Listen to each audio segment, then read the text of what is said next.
किसान आंदोलन की बात करते हैं, जिस पर रास्ता निकालने के लिए आज सुप्रीम कोर्ट ने बड़ा आदेश दिया। कोर्ट ने तीनों कृषि कानूनों को होल्ड कर दिया, 2 महीने में समाधान के लिए कमेटी बना दी। लेकिन सुप्रीम कोर्ट का ऑर्डर किसी को पसंद नहीं आ रहा। इसमें 2 तरह की बातें हो रही हैं। एक तरफ आंदोलन के विरोधी हैं, उनका मानना है कि यह जुडिशियल ओवररीच है। कानून संसद के दोनों सदनों से पास हुए हैं, इस पर राष्ट्रपति ने मुहर लगाई है। कानूनों को कोर्ट में संवैधानिक चुनौती नहीं दी गई है, फिर भी कानूनों को होल्ड किया गया।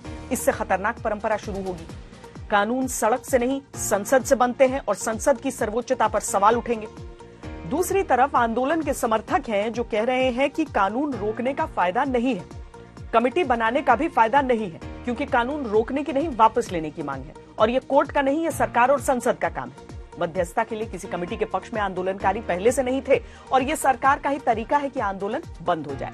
कुल मिलाकर सुप्रीम कोर्ट के ऑर्डर के बाद भी टकराव खत्म होने के आसार नहीं है। किसान संगठनों ने सुप्रीम कोर्ट की बनाई कमेटी के सदस्यों पर सवाल उठा दिए और इसे सरकारी कमेटी बता दिया। किसान संगठनों ने साफ कर दिया कि कानून वापसी तक आंदोलन वापसी नहीं होगी। लेकिन इससे यह सवाल भी उठता है कि आंदोलनकारी आखिर किसकी बात मानेंगे?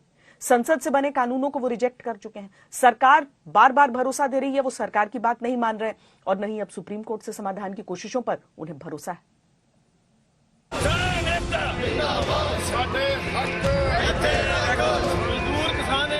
मेरा सुप्रीम कोर्ट को तो धन्यवाद है कि उन्होंने सुनवाई करी, किसान का नाम लिया, भारत के किसानों को कोर्ट तक आए, सुप्रीम कोर्ट ने कमेटी बना दी। कमेटी के लोग कौन हैं? वो तो सरकार के ही तो आदमी हैं। कानून सुप्रीम कोर्ट ने नहीं बनाए, ये कानून पार्लियामेंट ने बनाया है, बीजेपी सरकार ने बनाए, इसलिए उन्होंने कानून ये रद्द करने हैं। इसलिए हमारी लड़ाई है जो लोगों की लड़ाई और सरकार के बीच लड़ाई है, इसका ओनस हम शिफ्ट नहीं करते। कोई कमेटी बने इसलिए हम कमेटी को डिसअप्रूव करते हैं। हम किसान नेताओं को किसी पर भरोसा क्यों नहीं? संसद नहीं, सरकार नहीं, कोर्ट नहीं, फिर कौन? कानून होल्ड तो आंदोलन होल्ड क्यों नहीं? सवाल आंदोलन के समाधान का था कि ये कैसे होगा, लेकिन जब समाधान की कोशिश हुई तो इसी पर सवाल उठ गए। आंदोलनकारियों ने उस कमेटी के सामने जाने से ही इनकार कर दिया, जो कमेटी समाधान के लिए सुप्रीम कोर्ट ने बनाई और जिसकी 10 दिन में मीटिंग होगी और 2 महीने के अंदर कमेटी को रिपोर्ट देने को कहा गया।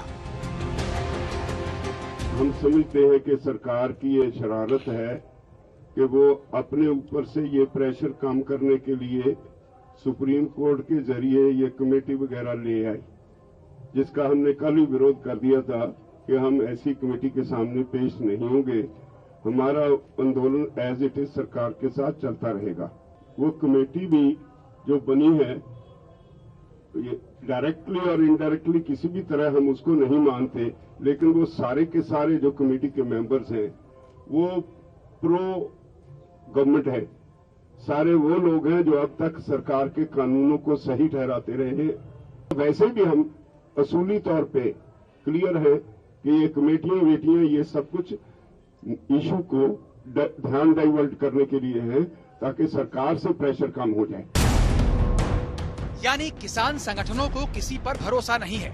वो ये मानते हैं कि सरकार पर आंदोलन का दबाव कम करने के लिए कमेटी बनी है और वो इन चालों को भली भांति समझते हैं, इसलिए पहले ही ऐसी किसी कमेटी से मना कर दिया था। कमेटी में मेंबर भी सरकार के समर्थक हैं और अगर ये मेंबर भी बदले जाएंगे तो भी वो कमेटी के सामने नहीं जाएंगे। अगर एंटी भी हो ऐसी कमेटी के सामने हमारा फैसला नहीं लाएंगे। ना बदल भी जाए, कल को अमेंडमेंट भी कर दे सुप्रीम कोर्ट, हमारा ये डिसीजन है कि नाव से नहीं कोई बात। एक कमेटी का मतलब ये है कि जो हमारा एजिटेशन है, जो इशू है, उसको ठंडे बस्ते में फ्रीज करना, और हम फ्रीज नहीं होना देना चाहते। हम इंडेफिनेट समय के लिए आए हैं और जीतकर और शांतमय तरीके से जीतकर। 13 को कल हम लोहड़ी मना रहे हैं। इस लोहड़ी में 3 कानून को जलाएंगे। 18 को वही महिला दिवस है, 20 को गुरु गोविंद सिंह जी का प्रकाश उत्सव है और फिर आगे 23 को सुभाष चंद्र जी का वो दिन है जिसमें हम बड़े प्रोग्राम देश में करेंगे। 26 जनवरी को किसानों ने ट्रैक्टर मार्च करने का प्लान किया है। इसे रोकने के लिए कोर्ट में अर्जी लगाई गई थी कि गणतंत्र दिवस पर ऐसे प्रदर्शनों को मंजूरी नहीं दी जा सकती। इससे कानून व्यवस्था पर खतरा पैदा हो सकता है। सुप्रीम कोर्ट ने इस पर नोटिस जारी किया है। अगले सोमवार को इस पर सुनवाई होगी। आंदोलन यहीं रहेगा, आंदोलन कहीं नहीं जाता। बिल वापसी नहीं होगी, घर वापसी नहीं होगी। अगले उसमें सरकार ऑर्डर लेकर आएगी कि आंदोलन को यहाँ से हटवाओ, और सरकार का ये है कि इस आंदोलन में हटाने में जब बल प्रयोग होगा तो 1000 लोगों के आसपास मारे जाएंगे। कितने लोग इसमें घायल होंगे उसका सरकार उसका आकलन कर रही। किसान नेताओं को सरकार पर रत्ती भर भी भरोसा नहीं। उन्हें शंका है कि सरकार अब आंदोलन खत्म करवाने के लिए कुछ भी करेगी। 26 जनवरी को किसानों ने प्रदर्शन का जो बड़ा प्लान बनाया, ये भी अब कानूनी घेरे में है। दलील ये है कि इससे कानून व्यवस्था को खतरा है। हमारा जो 26 जनवरी का प्रोग्राम है, that will be completely peaceful. हम पीसफुल थे, पीसफुल हैं, पीसफुल रहेंगे। लेकिन जिस तरह से एक भ्रम फैलाया जा रहा है गांव-गांव में, पंजाब में, हरियाणा में, यूपी में, कि शायद किसी दुश्मन के देश पे जैसे हमला करना हो, ये ऐसी इररिस्पॉन्सिबल बातें ये संयुक्त किसान मोर्चे की बिल्कुल नहीं है।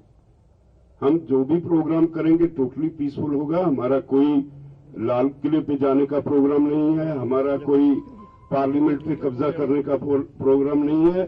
उसकी रूपरेखा हम 15 तारीख के बाद तय करेंगे। हमारा 26 का प्रोग्राम ऐतिहासिक होगा, नो डाउट, लेकिन ये आंदोलन 26 को समाप्त होने नहीं जा रहा है। हम लोग अपील के लिए जूझ रहे हैं और 26 के बाद भी अगर ये कंटिन्यू करने की जरूरत होगी तो उसके बाद भी जारी रहेगा। जब आंदोलन का ऐसा फ्यूचर प्लान है और जब इस तरह से हर किसी पर अविश्वास है, तो फिर समाधान निकलेगा भी कैसे? फिर चाहे सुप्रीम कोर्ट ही अब बीच में क्यों न पड़ गया हो, फिर चाहे कोर्ट से ही बड़ी पहल क्यों न हुई हो, ऐसे में फिर कोई रास्ता कहां बचता है? दिल्ली में कुमार कुणाल और जितेंद्र बहादुर सिंह के साथ आज तक ब्यूरो।